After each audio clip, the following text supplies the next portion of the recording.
بغیر کسی فخر کے تحدیث بالنعمت کے طور پر اور اس کمال کی نسبت اللہ رب العالمین کی طرف کرتے ہوئے اور اس کے بعد اپنے اساتذہ کی محنتوں کی طرف کرتے ہوئے میں یہ عرض کرنا چاہتا ہوں کہ ابھی جو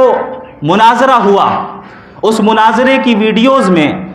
آپ نے کمنٹس پڑھے ہوں گے، آپ نے لوگوں کے تاثرات دیکھے ہوں گے اور سنے ہوں گے۔ ابھی میں دلی کے ایئرپورٹ میں تھا، وہاں پر چند غیر مسلمان میرے پاس آئے اور انہوں نے کہا کہ ہمیں بڑی خوشی ہوئی کہ آپ نے مذہب کا مقدمہ رکھا اور اس انداز میں رکھا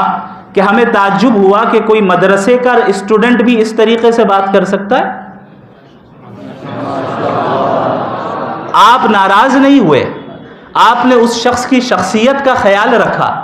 آپ نے ان کا احترام کیا۔ میں بغیر کسی مبالغے کے یہ کہتا ہوں کہ یہ سلیقہ مجھے ندوۃ العلماء نے عطا کیا، یہ سلیقہ مجھے میرے اساتذہ کرام نے سکھایا۔